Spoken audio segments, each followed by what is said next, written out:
Good evening. Good evening back. Good evening. There we go, that's the spirit. Okay, so I'm here tonight to discuss with you, or not discuss with you, but to inform you about something that's very politically important event that took place in history around, give or take, 90 or so years ago now.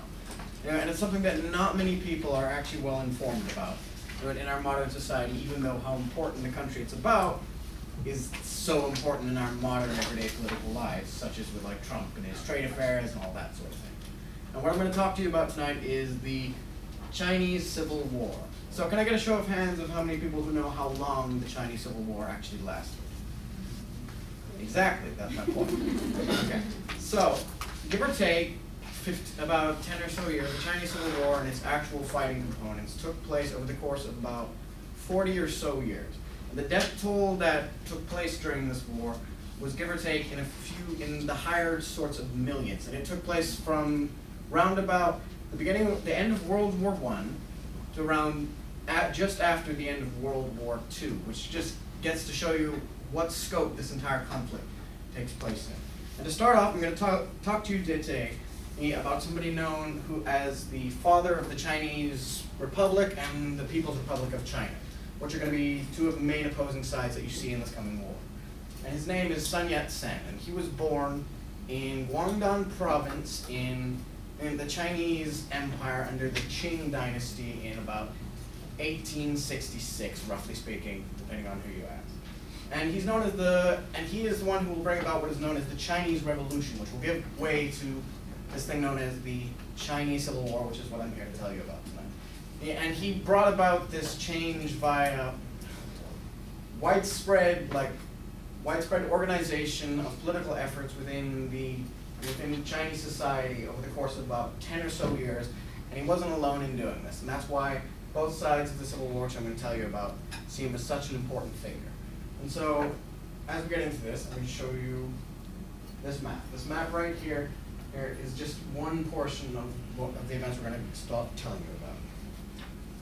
So after he came about and he did this revolution in 1911, the Republic of China was founded, in which the Communist Party of China and the Republic of China, under what is known as the Kuomintang, ended up becoming two rival political parties in the system of China, which was pretty much undeveloped. Because for the Eastern world, this Chinese Revolution was think of it as like their sort of American Revolution, where this thing that had never really been done over there, after like about 5,000 years, the system of dynasty after dynasty coming in and then going out suddenly disappeared, and you ended up with this massive country of China, which spread from India to the Sea of Korea, was suddenly all of a sudden a democratic party. And so, as this happened, as you might not be surprised to find out, China pretty much collapsed into about 1,000 nations, known as the warlord era in Chinese history.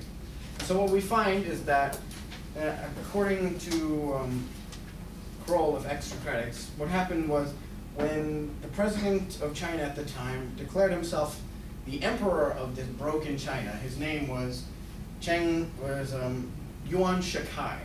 What ended up happening was these splintered cells all of a sudden started not liking each other, and the war got even more divisive and derided.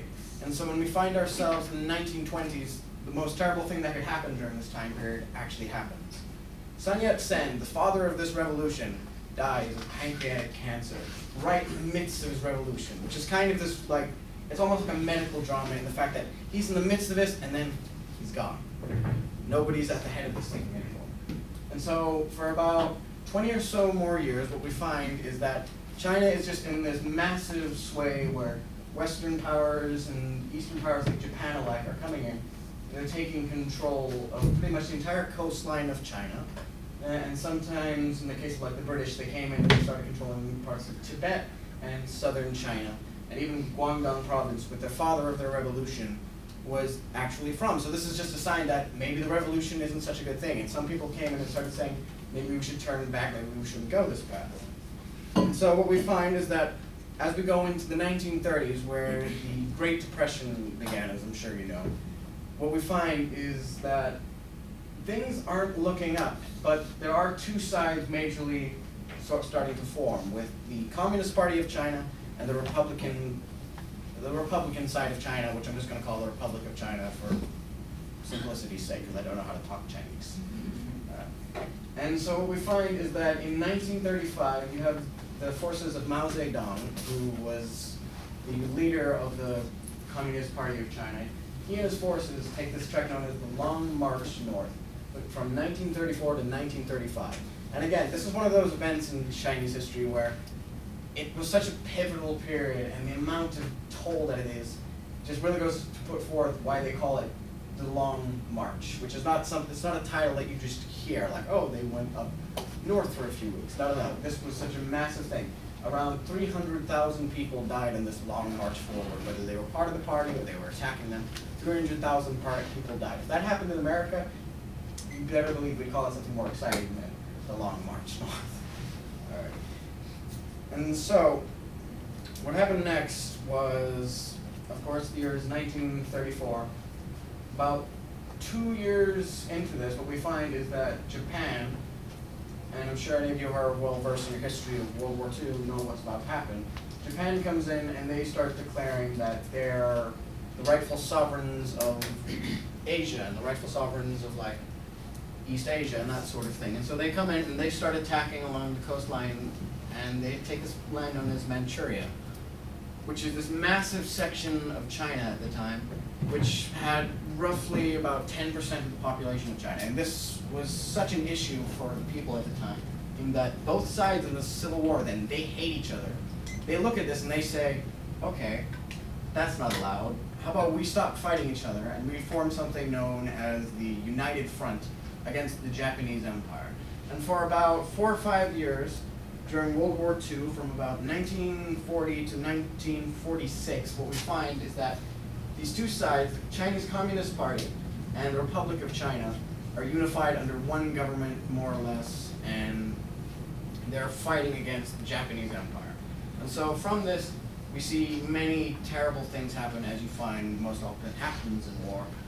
And famously, some battles such as the Nanjing Massacre or the Battle of Chongqing, as we see right there, occurred, wherein millions of untold lives were lost, just for the sake of war and battle and that sort of things. Like during this time, what we see is that the immigration rate from China raised by like some 40% compared to the decade previous.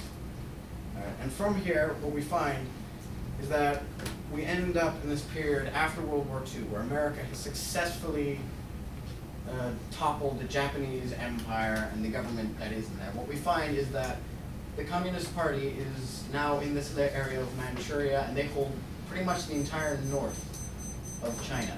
And so from there, they begin to press south, and they destroy this united front, and they start to head south, and they start conquering all of China. And they go from such a small, tiny portion of land in Manchuria and northern China. Can you start your conclusion, please? Sure thing. All right, and they come to, and by the end of the decade, they would end up controlling the entire continent except for the island of Taiwan. And that's pretty much where we left off. And this conflict never had an end. And so what we find is that the end to the Civil War hasn't actually happened yet. And so pretty much from Sun Yat-sen about 150 years ago, the current modern day period of China, you find such an intricate, well-weaved